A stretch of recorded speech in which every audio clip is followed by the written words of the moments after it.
With that it carries the potential for power. And in the wrong hands, that power can be problematic.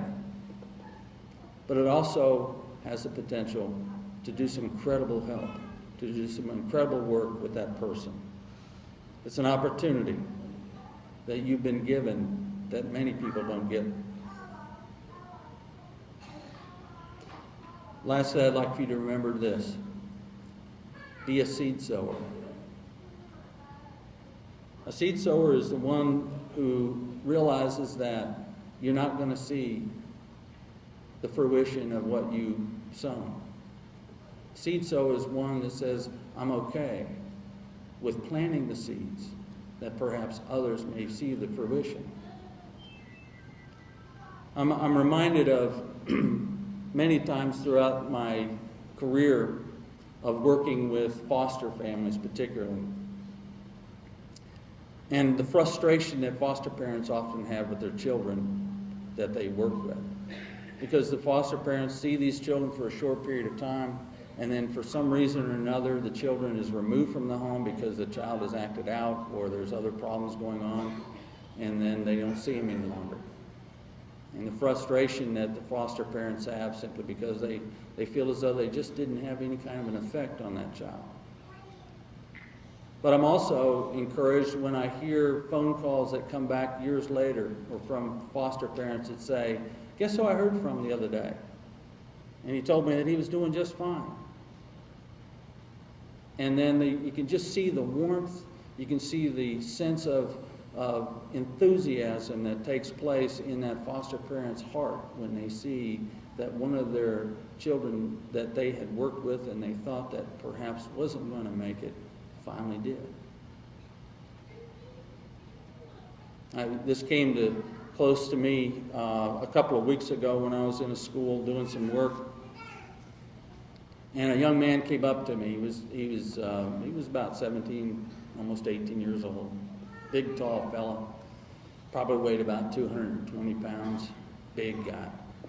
He came up to me and says, "Hey, Tim, do you remember me?" And I had to look at him and I said, "No, I don't think I do." Probably punched a hole in his ego at that time. But he says, "I'm so-and-so." He says, "I was one of your kids in foster care that I used to come to your group every single week. Now I'm doing really good. I'm back in school. I've got a 3.5 average. I'm getting ready to go to UK, and I'm doing really good now." And I said, "Wow, good for you." See, the important thing is not the fact that we see the end result, but are we willing to sow the seeds and trust the fact that there is going to be an end result somewhere down the road? We often don't realize the influence we make on others. Remember, it's not the harvest that's important, but it's the sowing.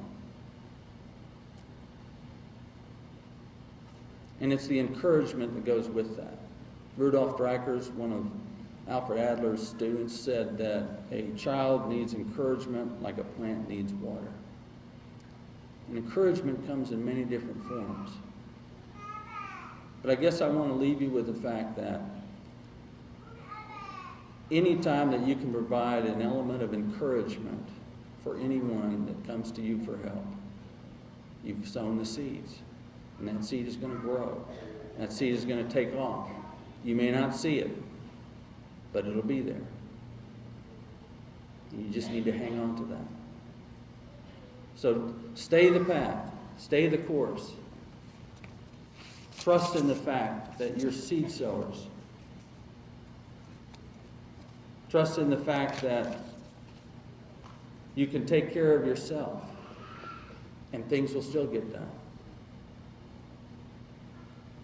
And that you can continue to do the good work that you've been called to do. Thank you.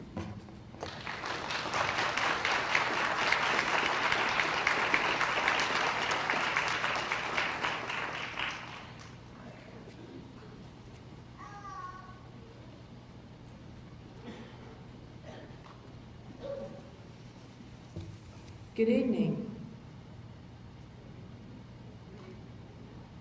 Good evening. Yes, we are here to celebrate tonight, aren't we? Yes, we are here to celebrate tonight.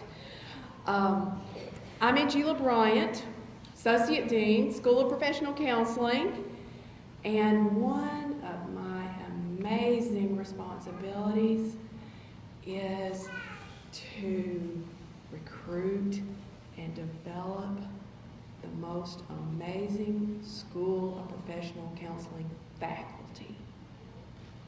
I've done well, haven't I? I know. And tonight, I'd like to recognize these folks that have brought you such a long way in this journey. And I know that your hearts are full of gratitude, as is mine, for what they do, how they travel, how hard they work to develop you into professionals, and that's come to fruition.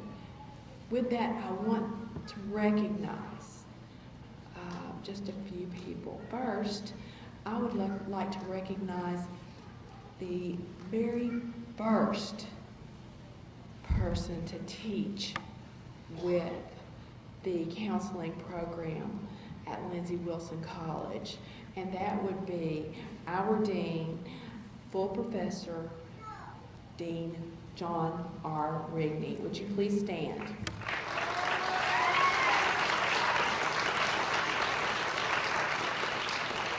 And remain standing.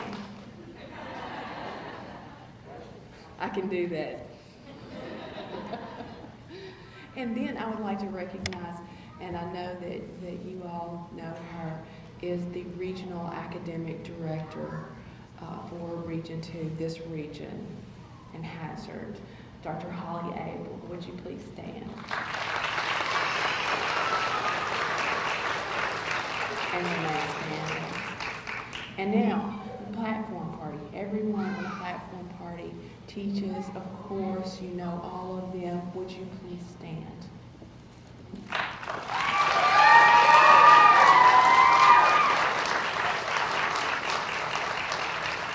And while we don't have as many faculty here tonight because of the weather, how bad it's been out there today, would the rest of the faculty here stand, because I know you know them as well.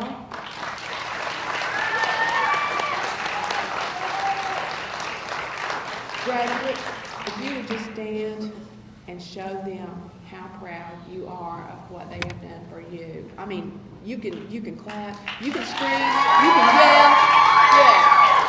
yell. Yes. And everyone else. So you can applaud these wonderful people too. Yes, thank you. And faculty, what about these graduates? Yes.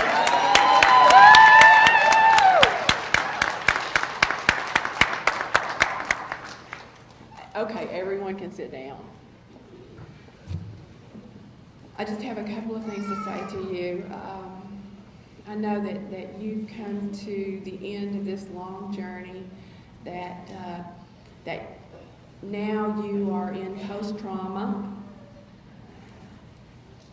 I want you to forget that. Forget it.